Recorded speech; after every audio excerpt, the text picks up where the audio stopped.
Fala galera que se liga aqui no canal Elétrica em Questão. Então vamos abrir aqui uma playlist, eu vou chamar de revisão da Sebrasp, mas ela é focada aqui para esse concurso de 2023 de eletrotécnica, manutenção, ênfases 4 e ênfases 9 projeto. Então galera, primeiro vídeo aqui eu vou falar sobre medidas elétricas. Então eu trouxe diversas questões, eu acabei trazendo aqui diversas questões que caíram para o concurso de 2004, que é um concurso de 2004 que a CESP organizou para a Petrobras. Então vamos ver. Questão 51. Um dá certo ou errado. A má aferição de um instrumento de medida provoca um erro classificado como erro sistêmico. Então, galera, basicamente, vou colocar para vocês dois erros, né? Seria o erro aleatório, vou colocar aqui os erros mais considerados, né? E o erro sistêmico. Beleza. Olha, galera, o erro aleatório não segue uma tendência fixa. Então, não é um erro fixo. Mas pode ser analisado estaticamente pelo cálculo da dispersão. Beleza? Cálculo da dispersão. E ó, o que difere aqui do sistêmico? O erro aleatório não pode ser controlado, não tem controle sobre esse erro. Já o erro sistêmico, basicamente, é a diferença entre um valor de referência e um valor supostamente exato. Então ele ocorre sempre de maneira semelhante, e ele pode ser, então ele pode ser reduzido, tá? Ou corrigido. Ele pode ser reduzido ou corrigido. Então, o erro provocado pela má aferição do instrumento é um erro sistêmico ou sistemático, né? Por quê? Porque ele pode ser reduzido ou corrigido através de uma boa aferição do equipamento. Então, aqui na questão 51, a questão 51 está correto, certo. Questão 52. Considere que uma tensão de referência igual a 100 volts tenha sido medida por um voltímetro que indicou 102 volts. Nesse caso, a indicação do voltímetro foi feita com um erro absoluto. Então, estou falando que tem um erro absoluto de 2 volts por excesso. Então, galera, nessa questão de erro absoluto, eu tenho o erro absoluto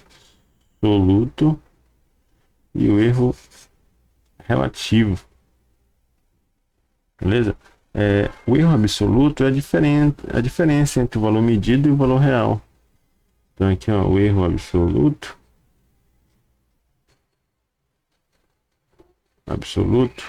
é a diferença entre o valor medido e o valor real. Então, no caso aqui, o erro absoluto nessa medição, o valor medido foi 102 e o valor real foi 100, né? 100. 102 menos 100 tem um valor de 2 volts. 2 volts positivo, né? Então esse aqui é o erro absoluto. Correto. Então, ó, erro absoluto é a diferença entre o valor medido e o valor real. E o que seria o erro relativo? questão é o valor percentual do erro absoluto. Então, aqui, ó, o erro relativo é o seguinte, ó, é o percentual do valor absoluto, que é, nesse caso, 2, né? Sobre o valor medido. Sobre o valor medido. Então, a questão fala sobre erro absoluto, né? Então, o erro absoluto, considerando que a tensão de referência é igual a 100 volts, tendo sido medida por um voltímetro que indicou 102. Correto.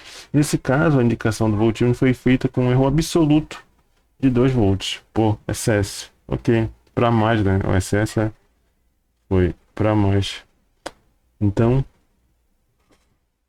a resposta aqui, a questão 52, certo. Vamos continuar aqui, ó. Questão 53.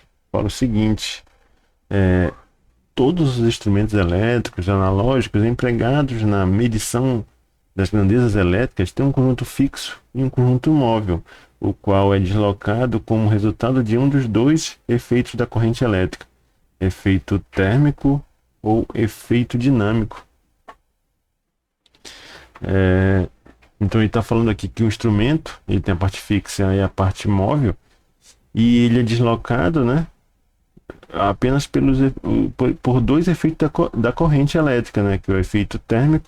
Então o ponteiro se desloca ou por efeito térmico ou pelo efeito dinâmico. Vamos ver aqui, ó. Então realmente está certo aqui, ó. O instrumento analógico tem sempre um conjunto móvel que se desloca, né, aproveitando um dos efeitos da corrente elétrica. Mas não são somente esses dois, térmico e dinâmico. Olha aqui, ó, é o térmico. Os mais conhecidos são o térmico, o magnético, efeito magnético da corrente, efeito térmico da corrente, efeito dinâmico. E também eu vou colocar aqui, etc. Correto? Então, os mais conhecidos são esses: dinâmico, magnético e térmico. Então, não são somente ou um ou outro, tá? Dinâmicos, e tem outros aqui menos conhecidos. Então, a questão 52, erro, está errada. Questão 54.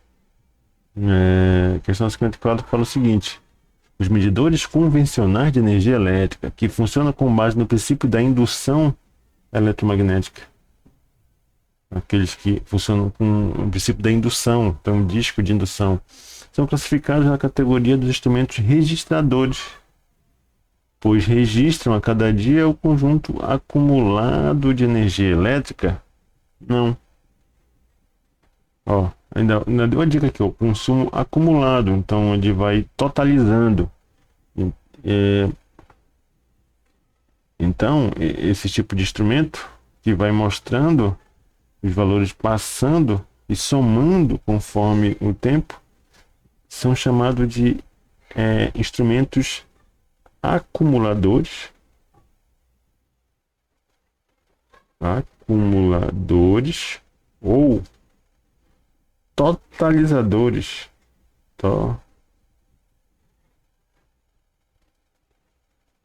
Beleza? Então aqui, ó, questão 54, eu tenho um erro, está errado. Vamos ver se tem mais alguma aqui, ó. 53, aqui na 53 aqui eu trouxe novamente aqui até algumas representações, né? Equipamentos de bobina móvel. Aqui, ó, tem equipamentos de bobina móvel, equipamentos de ferro móvel, equipamentos eletrodinâmicos, né, e as representações de cada um deles, mas é mais para ilustrar a questão 53. Questão 54.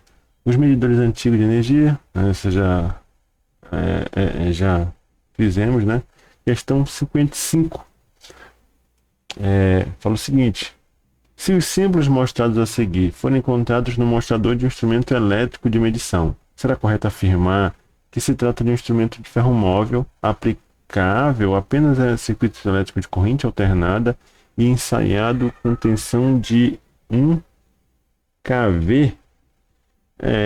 Essa questão aqui fala de equipamentos de medidas elétricas analógicos, né? Já está um pouco defasado. A questão foi aplicada ali no ano 2004, correto? Mas pode vir aqui para vocês. Então é bom sempre revisar. Então estamos revisando, vamos revisar tanto questões mais antigas como questões novas. Então aqui, ó, esse símbolo aqui, ele está falando que quando eu ver esse símbolo desenhado no instrumento, esse símbolo mostra que o equipamento é de ferro móvel. Então, correto, certo? Esse aqui significa que o equipamento é ferro. Então, o princípio de funcionamento dele é ferro móvel. O segundo símbolo é quanto a grandeza de corrente de aplicação, né? Nesse caso aqui, ó, ele pode ser aplicado para medição tanto de circuitos com corrente contínua como corrente alternada. Veja que tem um risco contínuo e o alternado. Então é tanto em corrente contínua quanto em corrente alternada. Então ele fala aqui que apenas em corrente alternada, então já tem um erro aqui na questão. E ensaiado com tensão de 1 kV. Então na verdade isso aqui, ó, esse 1 é a classe de exatidão, quanto que esse desenho aqui mais abaixo, ele está mostrando a posição de funcionamento do display do equipamento aqui, ó, posição que eu devo deixar o display do equipamento e essa posição aqui é a posição horizontal.